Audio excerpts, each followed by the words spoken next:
Bom dia. Eu queria saudar a todos vocês que estão aqui nesse campus da nossa comunidade Chácara Primavera, assim também como todos vocês que a partir desse momento, quer num campo remoto da nossa comunidade ou através do seu computador ou TV, está acessando esse conteúdo. Que Deus abençoe grandemente a sua vida, seja qual for o momento em que esse conteúdo chega à sua mente e ao seu coração.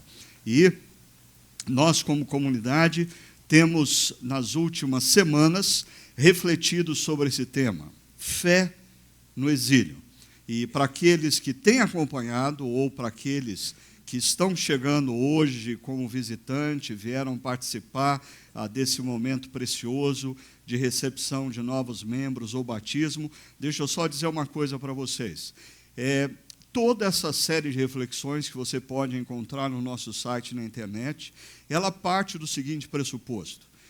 Nas últimas décadas, o nosso mundo, o mundo ocidental, viveu uma grande e radical transformação. O mundo que nós tínhamos no início da década de 60 do século passado não tem absolutamente nada a ver com o mundo no qual nós nos encontramos inseridos hoje. Tudo mudou. Tudo mudou. Se o mundo do início da década de 60 do século passado era um mundo grandemente influenciado por uma cosmovisão cristã, nós estamos inseridos hoje numa cosmovisão completamente alheia aos princípios e valores da fé cristã. E para a gente entender melhor as implicações disso, nós temos visitado um livro da Bíblia chamado de Daniel, que conta a história de ninguém mais, ninguém menos de Daniel, uma criança e adolescente que viveu dentro da cultura de Judá, uma cultura altamente influenciada pelos valores e princípios da Torá, a lei judaica, e, de repente, esse adolescente ele é deslocado para um mundo completamente diferente, que é o mundo da Babilônia, onde ele vai ter que passar a sua vida adulta e a sua terceira idade numa cultura que nada tem a ver com a cultura de Judá, numa cultura onde os princípios e valores nada tem a ver com a lei judaica. Chegamos, então, no capítulo 3 do livro de Daniel, e eu queria chamar a sua atenção para o que vai acontecer nesse capítulo número 3, porque aqui nós vamos ter uma grande cerimônia onde homens e mulheres são desafiados, se não ordenados, a se curvarem e se prostrarem diante de uma grande estátua construída pelo rei Nabucodonosor. Então, eu quero que você se coloque no lugar de alguém que está numa cerimônia como essa e você escuta a ordem que você deve se curvar e se adorar. Mas perceba, aqui nós encontramos uma reprodução exata do que acontece em culturas desprovidas de valores e princípios do reino de Deus. Nessas culturas, e aí nós estamos sempre desatentos a isso, mas nessas culturas, estátuas, ícones, causas, ideologias, padrões de sucesso, padrões de beleza, são criados a fim de que homens e mulheres se curvem e se rendam aos mesmos. Gradativamente, homens e mulheres passam a viver sob a orientação dessas estátuas, ícones, causas, ideologias, padrões de sucesso e padrões de beleza. Em outras palavras, eles se tornam reféns das falsas promessas que oferecem a eles. Um acadêmico, escritor, falecido alguns anos atrás, David Foster Wallace, ele diz, pois aqui está outra coisa que é verdadeira. O quê? Ele diz, nas trincheiras do dia a dia da vida adulta, não existe tal coisa como o ateísmo. Não existe tal coisa como não adoração. Todo mundo, absolutamente todo mundo, adora algo. A única alternativa que eu e você temos é escolher o que nós adoramos. O que você adora? Porque eu estava, como vocês, assistindo um momento em que aquelas pessoas que vieram aqui à frente declararam que elas creem em Deus, creem em Jesus, creem no Espírito Santo, e eu não sei se a maioria de nós realmente tem convicção do que estava acontecendo aqui, porque nós estamos, através da afirmação sim, declarando uma cosmovisão. E o que me veio à mente foi de que, ao longo da história, inúmeros homens e mulheres, quando passaram pela experiência do batismo, tiveram que enfrentar uma situação bem diferente do que aqueles que estavam hoje aqui, que, como resposta, receberam aplausos. Em muitos lugares remotos, nos países bárbaros da Idade Média, no interior da África, onde o animismo prevalece, ou em tantos outros lugares, quando alguém era batizado em nome de Jesus, essa pessoa era expulsa da sua família. Essa pessoa era rejeitada pelos seus amigos. Declarar-se discípulo de Jesus, em muitos momentos históricos e culturas, não foi culte. Muito pelo contrário.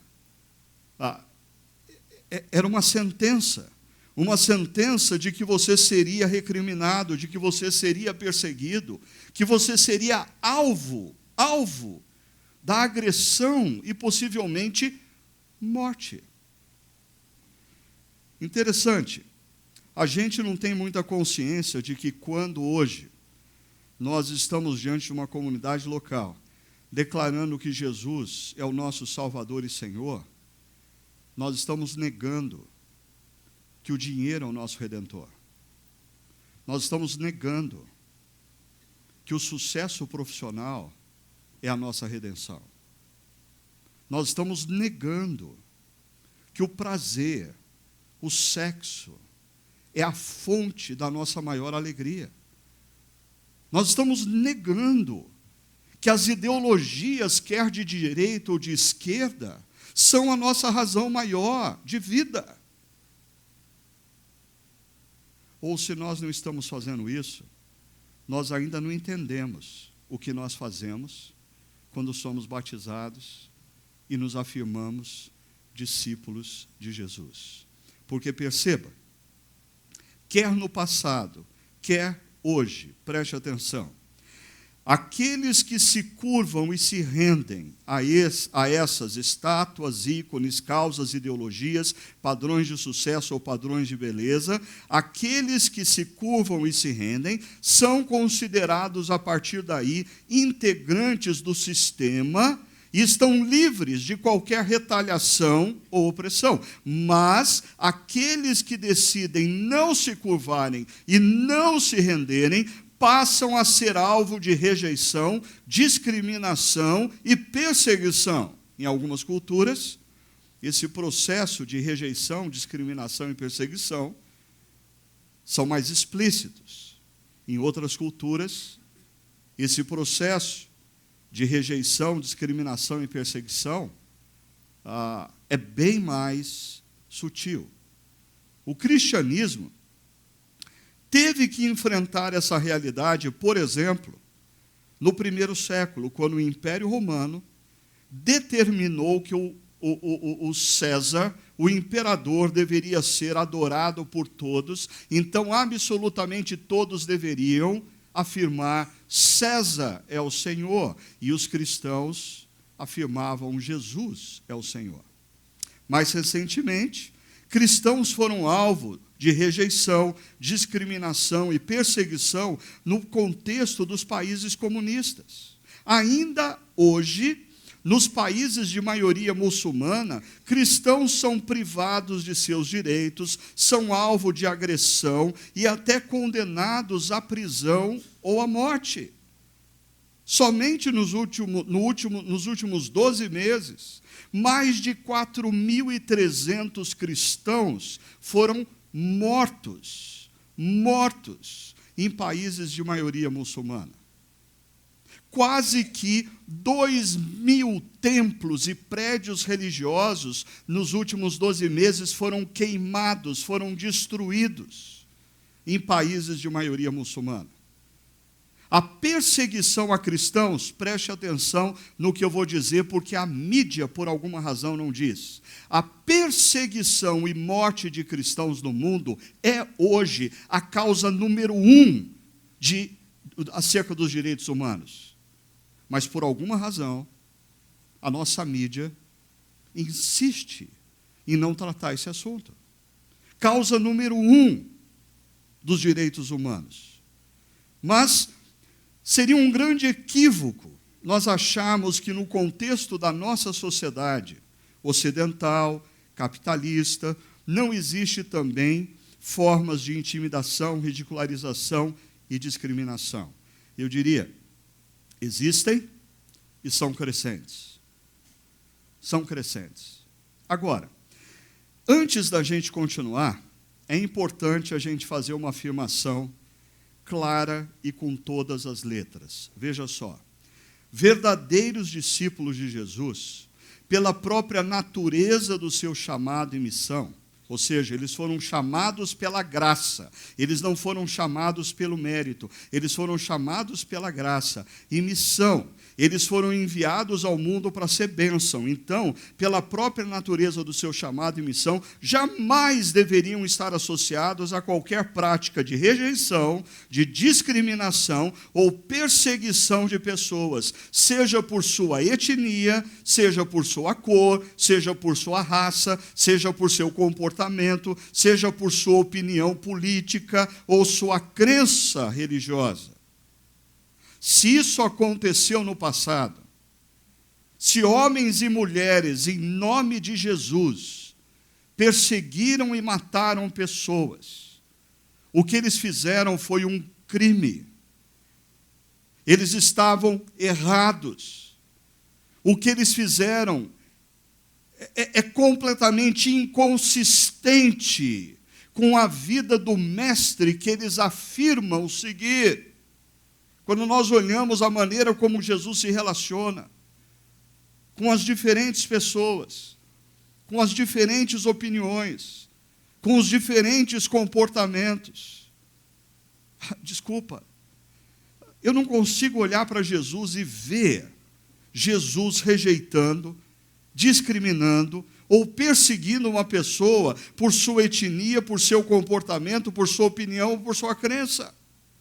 Então, se isso aconteceu no passado, vamos deixar muito bem claro, pessoas fizeram isso em nome de Jesus, mas Jesus nunca consentiu e nunca se alegrou com o que aconteceu. Muito provavelmente, assim como nós temos nas páginas das Escrituras, em momentos históricos onde isso aconteceu, Jesus chorou. Jesus chorou. Mas vamos ver o que acontece em Daniel capítulo 3. Como que a discriminação, como a intimidação, como a perseguição emerge na Babilônia, aonde Daniel e os seus amigos viviam. Daniel vai sair um pouco de cena nesse capítulo. O foco vai ser os amigos de Daniel, bem possivelmente porque o escritor tem em mente um outro momento que ele vai relatar, aonde o foco, então, é Daniel. Mas tudo começa quando o rei Nabucodonosor convoca a liderança do país para uma grande cerimônia onde uma grande estátua de ouro vai ser apresentada e as pessoas vão ser demandadas a se curvarem diante daquela estátua. E como eu disse, aquela estátua é a representação de uma cultura, é a representação de um paradigma de mente, é a representação de um conjunto de valores.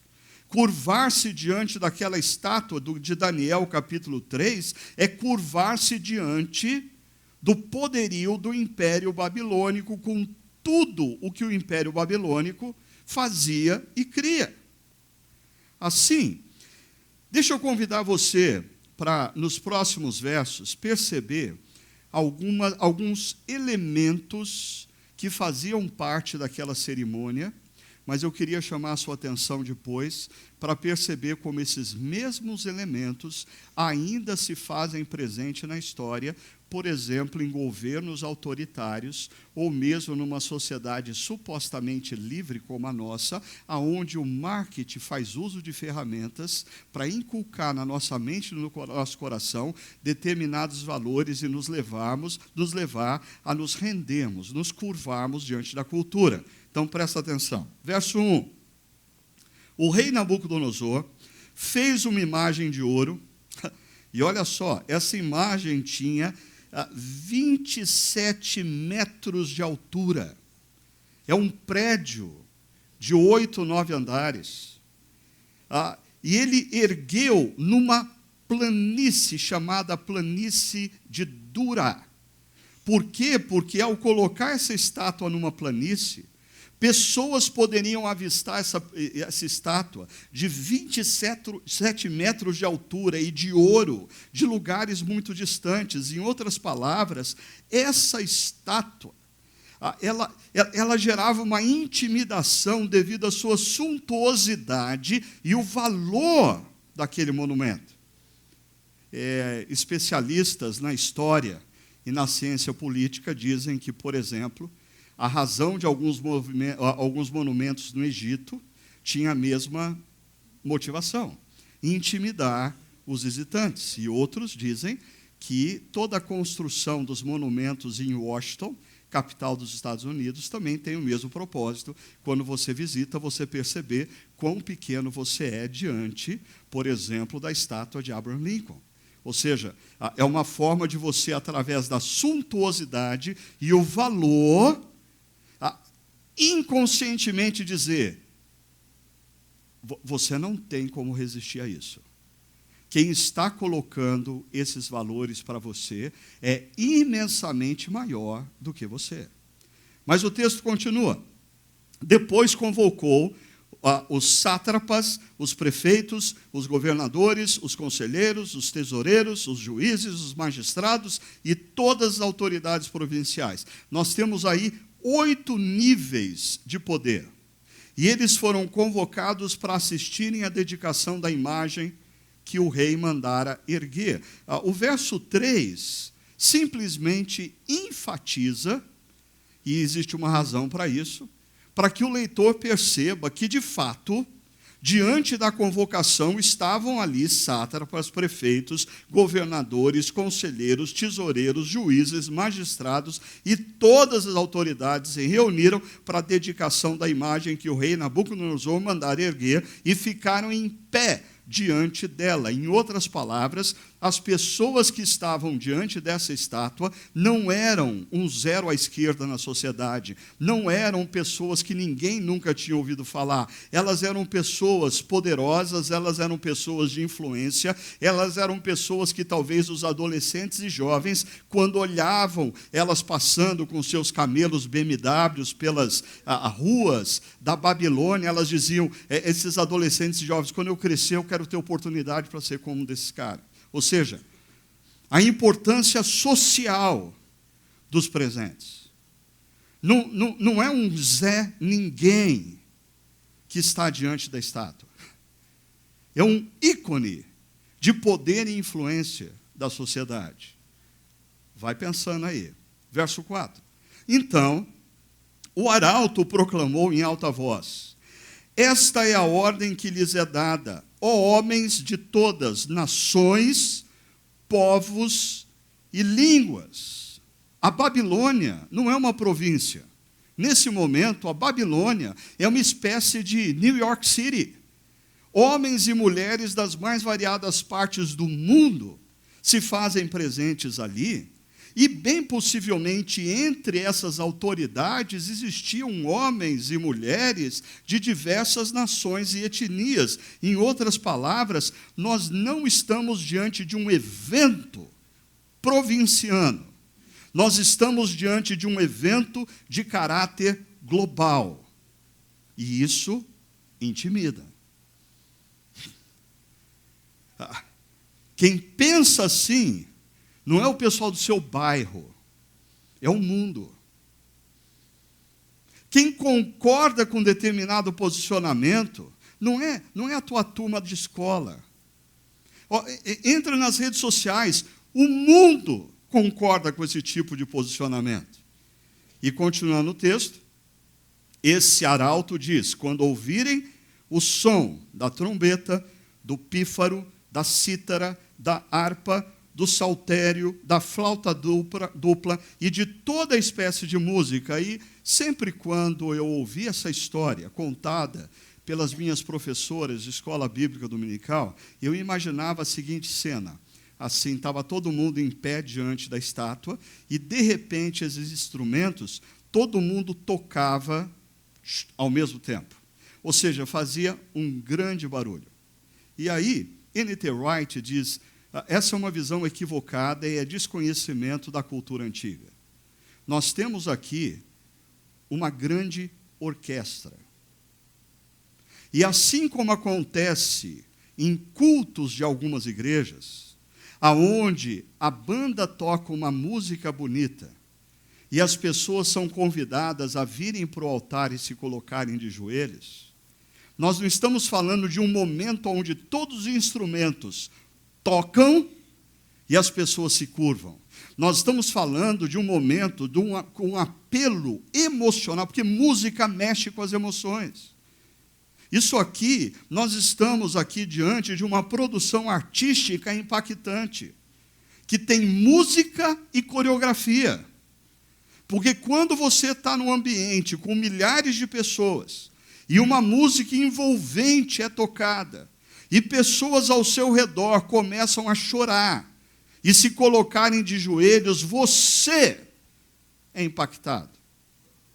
E aí, vem a última parte do texto: quem não se prostrar em terra e não adorá-la, a estátua, será imediatamente atirado numa fornalha em chamas. Aqui vem o adicional, né?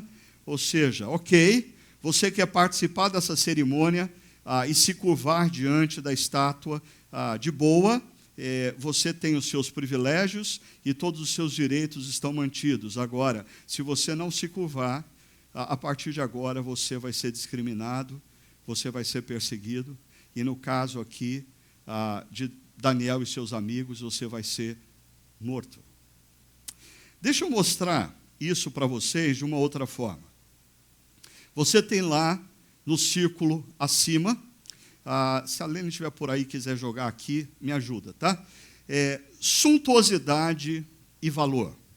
Por exemplo, quando você ouve a história de determinados governos autoritários, por exemplo, num passado recente, o governo de Adolf Hitler, na Alemanha, você tem imagens de eventos com suntuosidade e grande valor.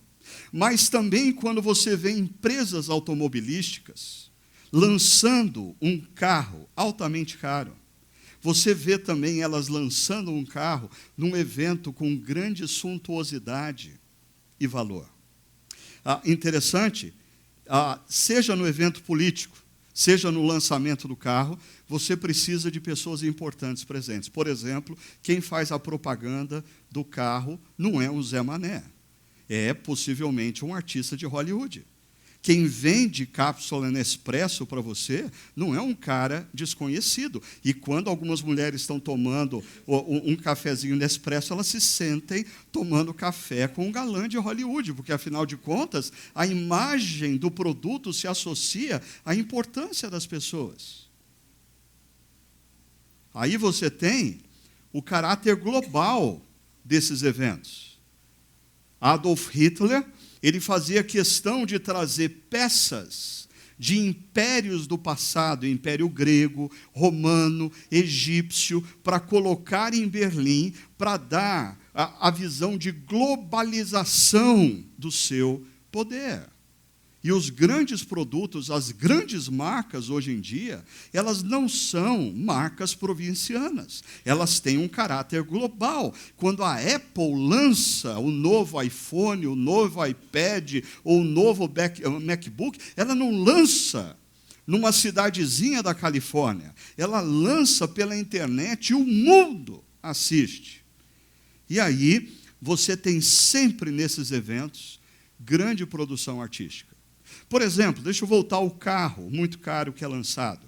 Ele é lançado num evento com suntuosidade, pessoas de importância são associadas à imagem do carro. Esse carro ele tem um caráter global, mas sabe o que talvez seja mais poderoso, mas que as pessoas menos percebem? Existe uma produção artística, o novo filme do 007. E esse é o carro que o 007 está dirigindo.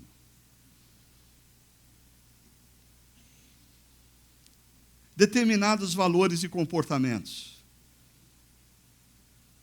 quando eles estão associados a pessoas importantes, e você nem percebe porque você está assistindo uma novela, você está assistindo um filme, você está assistindo um seriado. Mas gradativamente esses valores e princípios vão entrando na sua mente, no seu coração, e você não se dá conta. Mas você está literalmente se curvando e você passa a adorar uma cultura. Perceba? Esse é o processo de assimilação. O ponto que nós temos aqui, a ameaça e a retaliação, está até em cor diferente, ele não faz parte do programa oficial, como fazia de Nabucodonosor. Ele é mais sutil numa sociedade como a nossa, supostamente democrática, supostamente pluralista. No entanto, esse processo de assimilação, nos seus mais variados pontos, valores, padrões de beleza, de sucesso, dinheiro, ideologia e tudo mais, está nos envolvendo nesse ciclo. Eu quase não dormi essa noite, porque eu vou entrar num tema altamente sensível, mas importante. Antes de entrar nesse tema sensível e importante, eu queria lembrar para todos vocês dessa frase. Verdadeiros discípulos de Jesus, pela própria natureza do seu chamado e missão, jamais, jamais, jamais deveriam estar associados a qualquer prática de rejeição, discriminação ou perseguição de pessoas, seja por sua etnia, comportamento, opinião ou crença. Dito isso, vamos lá.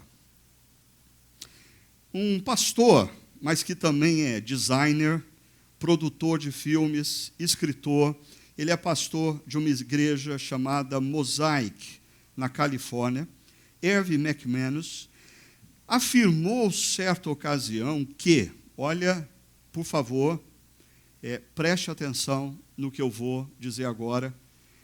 Ervin McManus diz que, enquanto nas últimas décadas os cristãos estiveram entretidos em discutir questões morais de forma pragmática, o que significa isso? Cristãos estavam discutindo o que pode, o que não pode. Questões morais pragmáticas. Olha só o que Ervin McManus vai dizer.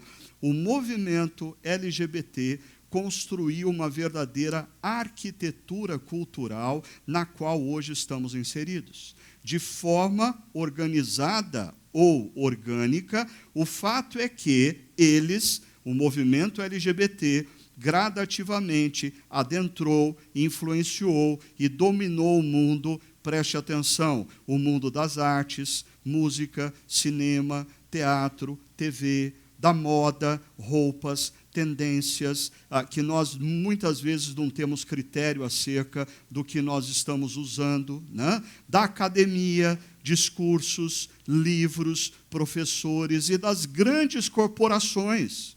posições estratégicas como CEOs, o marketing, fazendo uso do movimento para vender produto e tudo mais.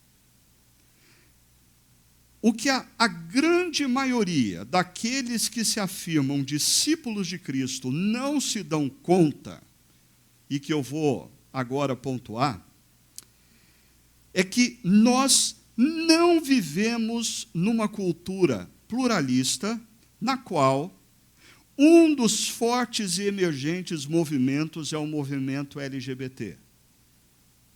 Preste atenção no que eu vou dizer. Nós vivemos, hoje, numa cultura LGBT, aonde se associar a forma de pensamento, comportamento, moda e defender qualquer uma das manifestações é cult.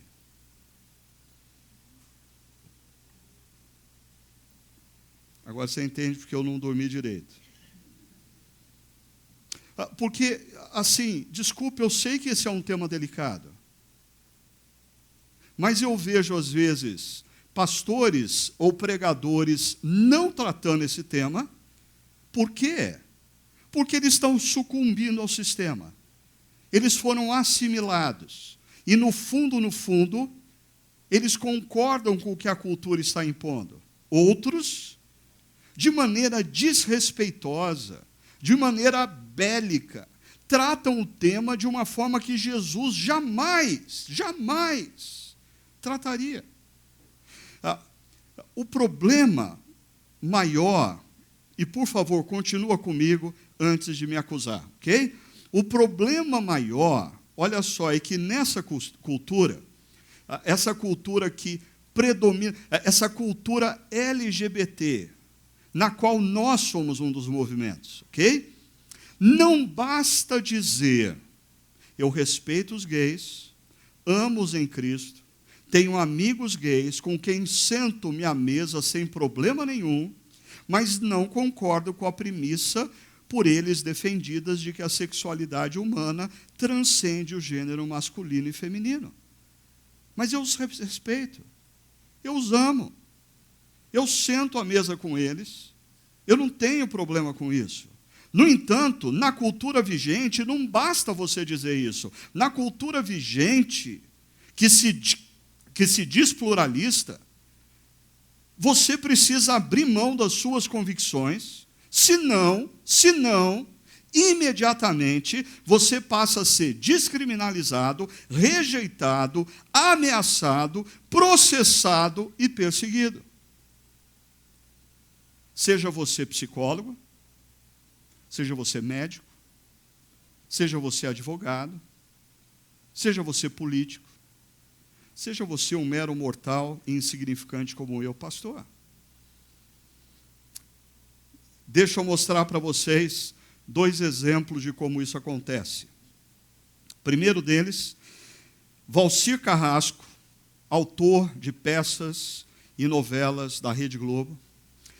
Ele escreveu um artigo que foi publicado agora, dia 15 de novembro, na revista Veja, porque uma peça teatral dele, que ia participar de um festival em São Paulo.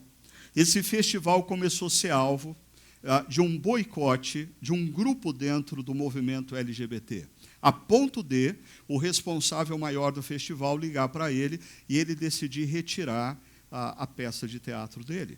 Ele, que nas novelas da Globo tem dado todo o espaço para o movimento LGBT. Olha o que ele diz, e não eu, ok? Eu sei que ser trans é difícil, que trans procuram estabelecer seu espaço, lutam por um lugar de fala, mas o radicalismo inverte a situação. Sempre bradamos contra a censura conservadora. Não é o caso de abrir os olhos para um novo tipo de censura criada por quem ergue a bandeira da liberdade? Aonde você não tem o direito de ser contra. Que liberdade é essa? Se a minha única opção é concordar com com aqueles que estão dominando a cultura através da mídia e as mais variadas formas de manifestação de arte. Que liberdade é essa? Mas deixa eu dar um outro exemplo.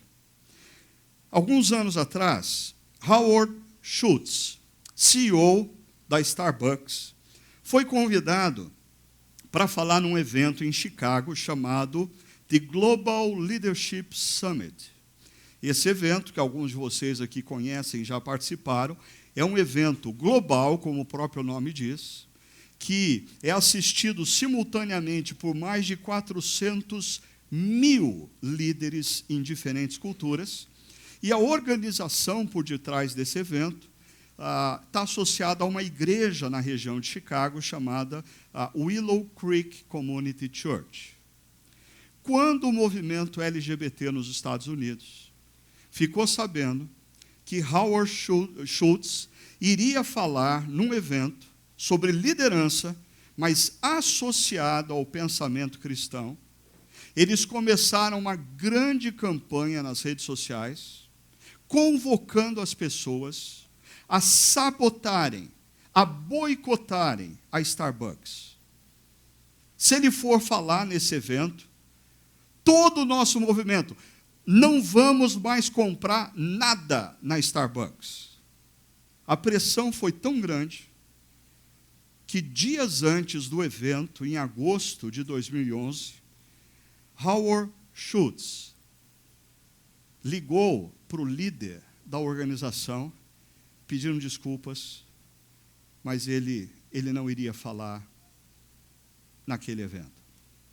Naquela ocasião, o líder dessa organização, Bill Hybels, ele comunicou ao público presente, eu estava presente nessa época, então fui testemunho ocular disso, e ele disse mais ou menos o seguinte, quando ele anunciou que o Howard Schultz não estaria no evento por essa razão.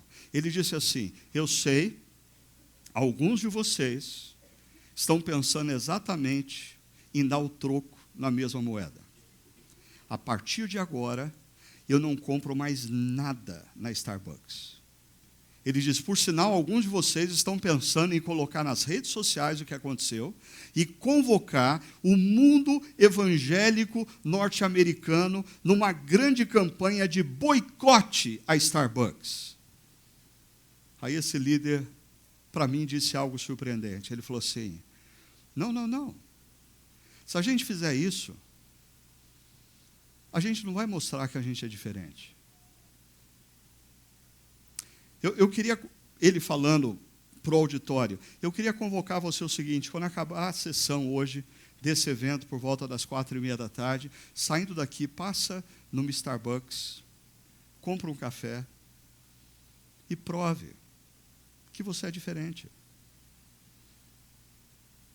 Você é diferente. Não é pela imposição, não é pela demanda bélica que o mundo vai ser transformado. Se existe um caminho para o cristão influenciar a sociedade, é o caminho do amor e da compaixão. Mesmo para com aqueles com quem você não concorde, ou com aqueles que não concordem com você. O meu receio é nós não termos claro o que está acontecendo. Eu acho que, como cristãos, nós não podemos fazer o que alguns pastores e líderes têm feito, de simplesmente se omitirem como se nada tivesse acontecendo, mas eu discordo completamente de outros pastores e líderes que têm tratado esse tema como uma cruzada cristã e que apregou a leis contra e, se deixar, incentivam não só a intolerância, mas a agressão. Não, isso não tem a ver com o cristianismo. No entanto, nós estamos vivendo um momento em que nosso contexto, você como psicólogo sabe do que eu estou falando, você como médico, você como advogado, você como empresário, responsável pela contratação de pessoas, você quer perceber o desafio que nos envolve, mas responder a ele com sabedoria, amor e compaixão. Vamos em frente. Quando o rei desafia através do arauto que todos se curvassem diante da estátua, aqui vem um outro ponto interessante. Os amigos de Daniel não se curvam. Nós não sabemos se eles foram os únicos. Nós não sabemos. Pode ser que outros não se curvaram. O ponto é que os acusadores vêm e perceba. Primeiro, eles dizem, alguns judeus. É interessante, o que tem a ver o fato dos caras serem judeus aqui?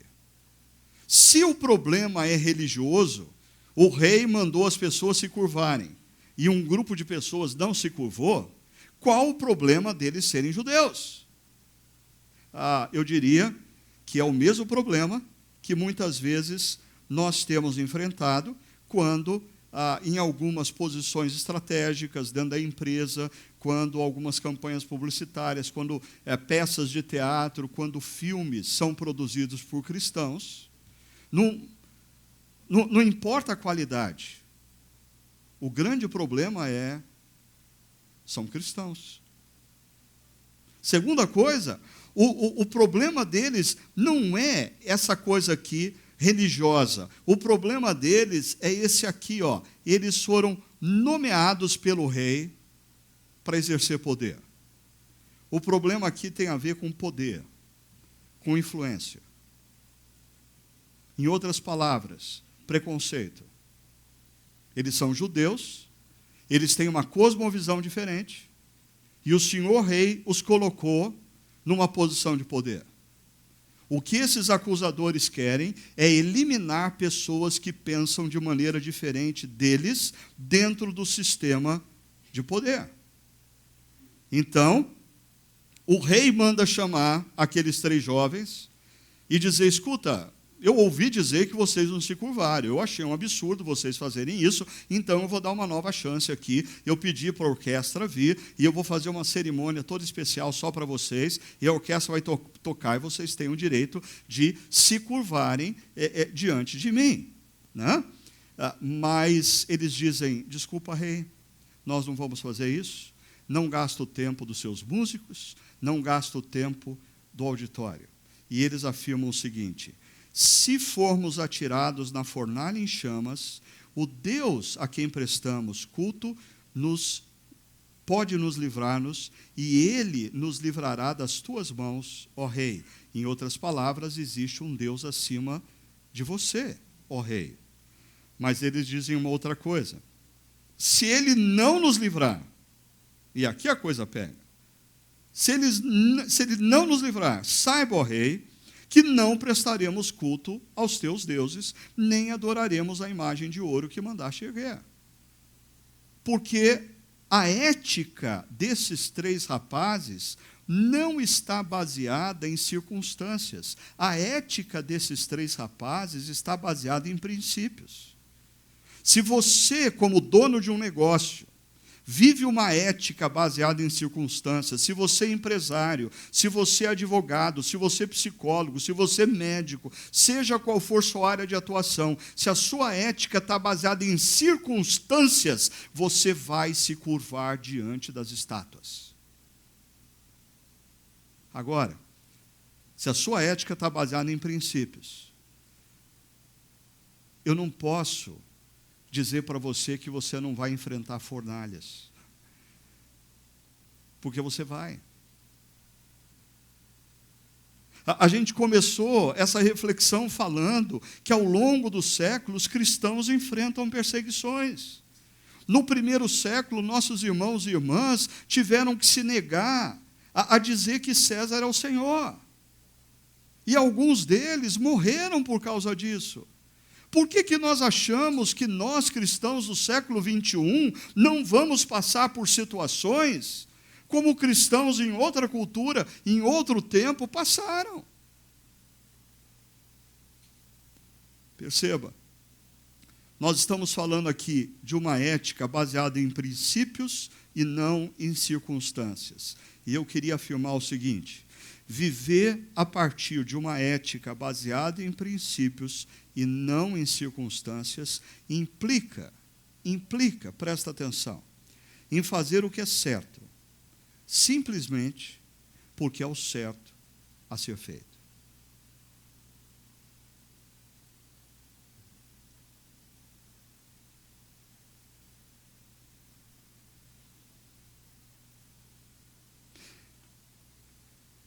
Mas e as consequências?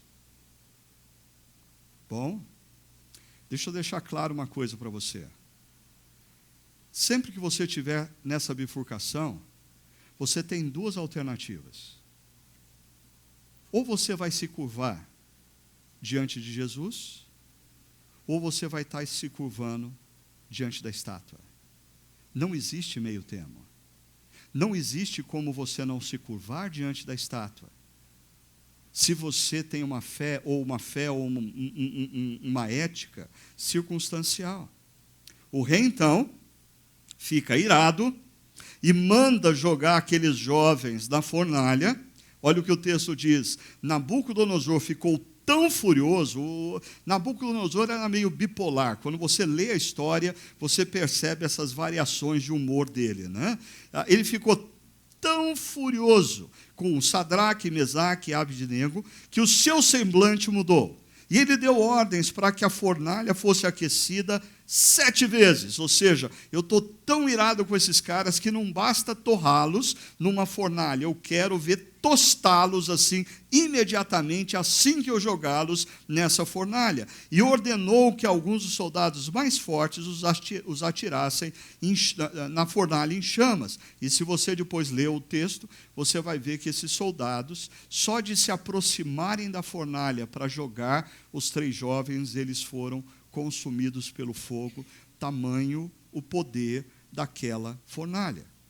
Mas depois de ter feito isso, logo depois o rei Nabucodonosor, alarmado, levantou-se e perguntou aos seus conselheiros: não foram 3 os homens amarrados que nós atiramos no fogo? Eles responderam: sim, ó rei, eram 3. E o rei exclamou: olhem, eu estou vendo 4.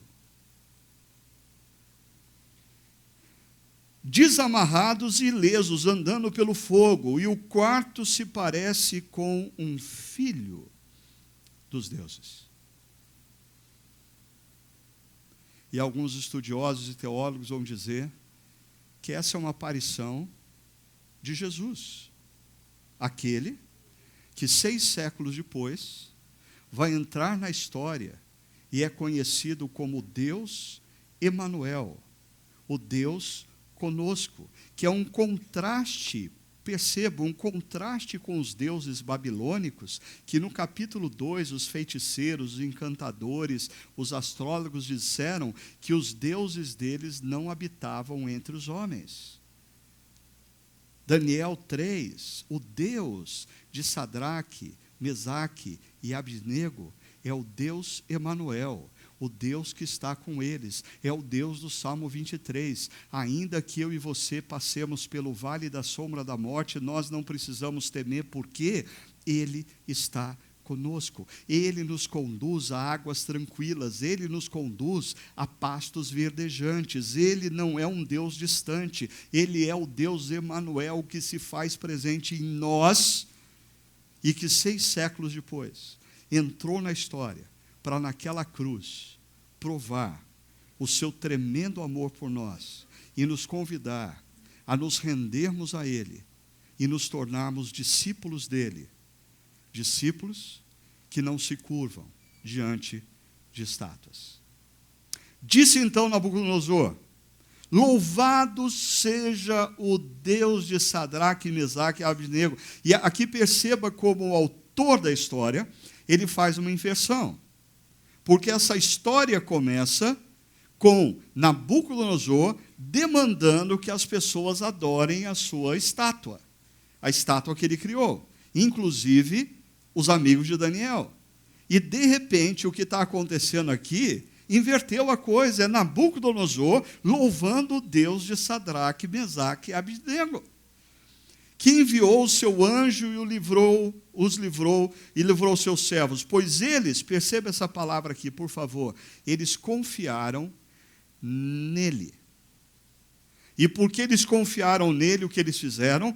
Desafiaram a ordem do rei, preferindo abrir mão da sua própria vida a prestar culto e adorar outro Deus, seja ele o dinheiro, o sucesso profissional, a beleza física, a simpatia de pessoas que você quer que concorde com você, seja qual for esse Deus. Eles abriram mão dos deuses, confiando no único Deus verdadeiro, que é o Deus Emanuel, o Deus conosco, que se revela na pessoa de Jesus. Por isso, olha a inversão maior aqui. O rei faz um decreto, eu decreto, que todo homem de qualquer povo, nação e língua que disser alguma coisa contra o Deus de Sadraque, Mesaque e Abdenego, seja despedaçado a sua casa, seja transformado em montes de entulho, pois nenhum outro Deus é capaz de livrar alguém dessa maneira. Eu queria que você percebesse a cultura que envolve a cabeça de Nabucodonosor, que é a cultura criada a parte de princípios e valores do reino. É uma cultura sempre radical. É uma cultura que sempre pensa no que discorda como alvo de agressão. Sempre pensa que o que discorda tem que ser morto, tem que ser eliminado, tem que ser destruído. Mas não é esse o propósito do Deus de Sadraque, de Mesaque e Abdenego. A história termina dizendo, então o rei promoveu Sadraque, Mesaque e Abdenego na província da Babilônia. A história começa com um impasse. Eles vão se curvar diante da estátua da cultura ou eles vão confiar em Deus? Eles são condenados a uma fornalha porque eles não se curvam diante da cultura. E aí a condenação é morte certa, é falência certa, é fim da sua carreira profissional, é processo da OAB contra você, processo do Conselho Nacional de Psicologia contra você, o fim da sua carreira política. Você vai ser jogado numa fornalha. A única coisa que você não está contando é que o seu Deus é o Deus Emanuel.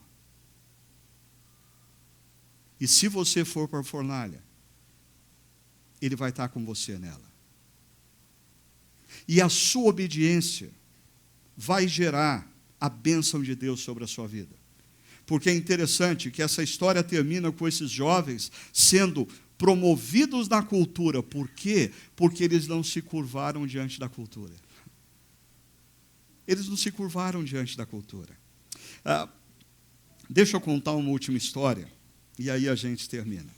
Porque talvez alguns de vocês, assim, céticos, intelectualizados, filhos e filhas do século XXI, escutam uma história bíblica como essa, de uma intervenção sobrenatural, e você diz, mas esse negócio aí, hoje em dia não é bem assim.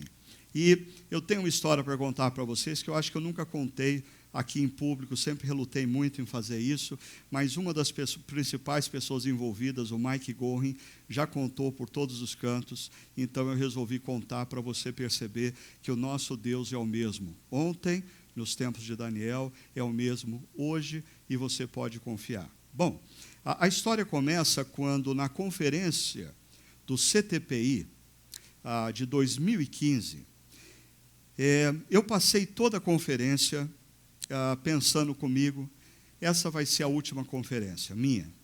Terminando essa conferência, eu vou reunir a diretoria do CTPI e falar assim, valeu, muito legal, mas eu vou parar, acho que já deu, eu não quero continuar, eu estou cansado com algumas coisas e eu não quero continuar. A conferência termina numa quinta, na sexta-feira de manhã, eu vou tomar um café da manhã com o Mike Gorin, que foi um dos preletores, um cara que eu admiro muito, um grande teólogo, um grande pensador, que tem abençoado a vida de muitas pessoas. E no meio do café da manhã, ele diz assim: olha, Ricardo, vários jovens pastores me procuraram depois da conferência, perguntando como que eles poderiam conseguir bolsa de estudo para estudar nos Estados Unidos, para fazer mestrado, para fazer doutorado. Falei assim: Mike, menos. Se você quer abençoar jovens pastores, por que ao invés de levar 2 ou 3 para lá, você não vem para cá todo semestre e gasta uma semana, investindo e formando jovens pastores a pensarem a partir de uma cosmovisão efetivamente cristã. Ele disse: porque eu não posso, eu não tenho agenda, o pessoal que me paga nos Estados Unidos jamais vai concordar com isso. Eu falei: pelo menos tenta. E ele voltou para o hotel e ele mandou um e-mail para o chefe, para o presidente do network lá de Phoenix, dizendo: olha, eu tive um café da manhã com o Ricardo Agreste, que é o líder do movimento de plantação aqui no Brasil, e ele me pediu isso. Eu disse para ele que não seria possível, mas ele insistiu para que eu pedisse para vocês, então eu estou encaminhando o pedido para vocês. Bom, quando o Mike Gorin manda esse e-mail, depois do nosso café da manhã, Phoenix tinha 5 horas de fuso horário. Naquela situação, Tyler Johnson, que é esse líder do movimento lá, estava fora de casa. O e-mail estava batendo na caixa postal dele, mas ele estava levando o filho dele para a escola. E ele estava dirigindo, e esse daqui, o filho mais velho dele, pegou e falou assim: pai, essa noite eu sonhei que nós estávamos no Brasil. Ele falou: como assim? Que história é essa? A gente nunca falou de Brasil? Por que você estava no Brasil? Ele falou: a gente estava lá no Brasil, ajudando a plantar igrejas. Ele falou: peraí, a gente estava no Brasil plantando igrejas? O menino dele fala: não, nós estávamos no Brasil ajudando um homem a plantar igrejas. Ele falou: que homem? O menino falou: eu não me lembro direito o nome dele, mas era alguma coisa tipo Ricardo Agreste. E o Ricardo era fácil para ele, porque um dos pastores da equipe deles se chama Ricardo. E o Tyler achou isso muito esquisito.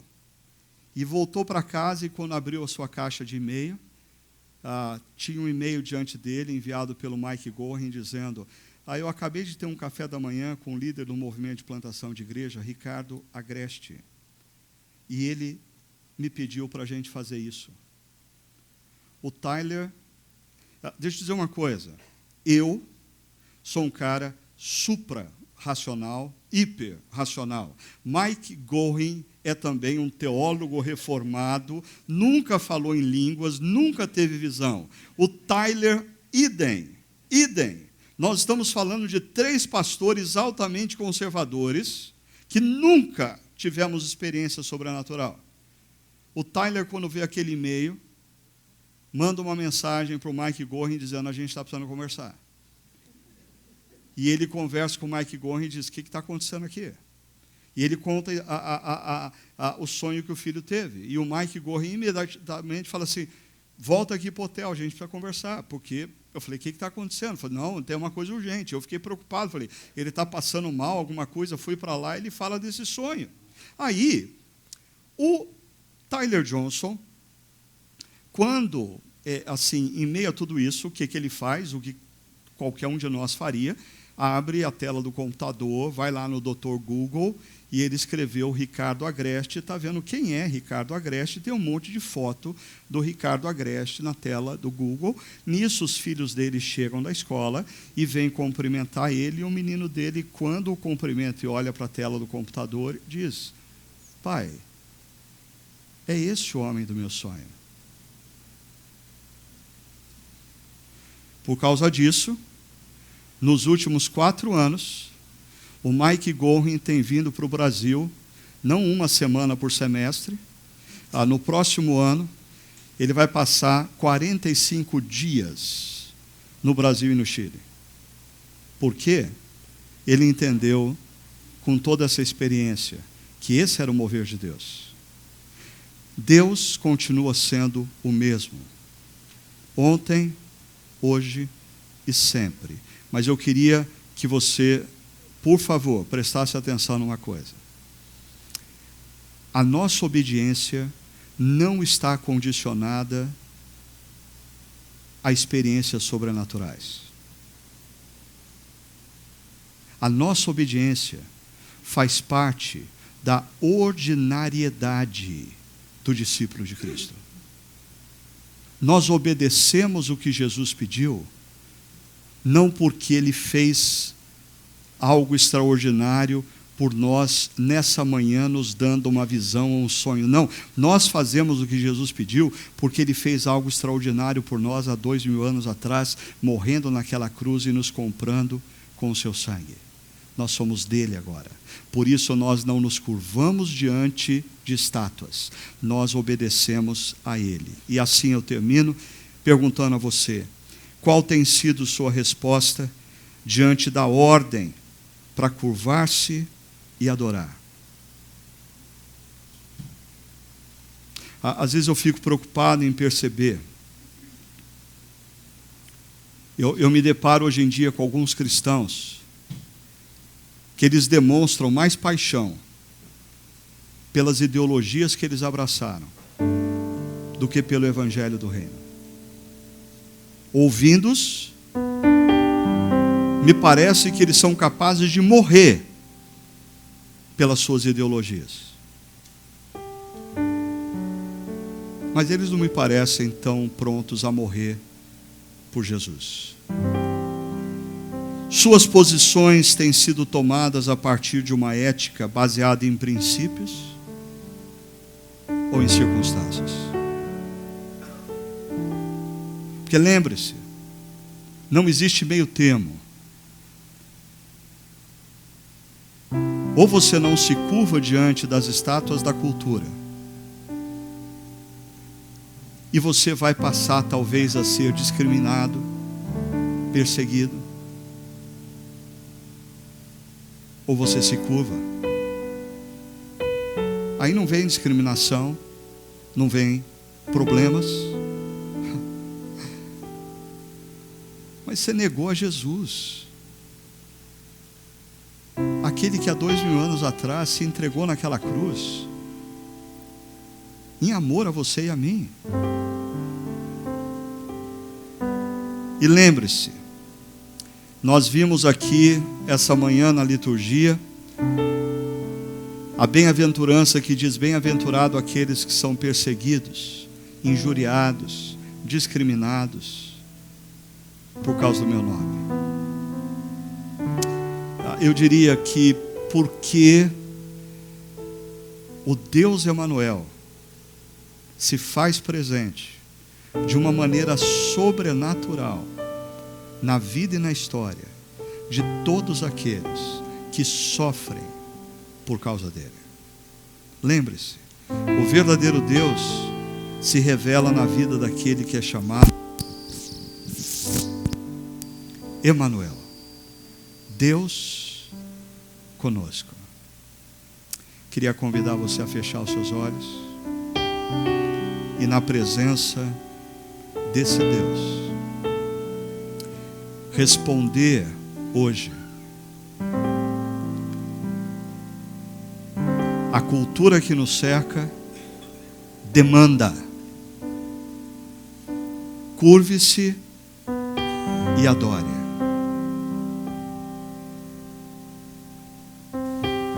A quem você vai servir?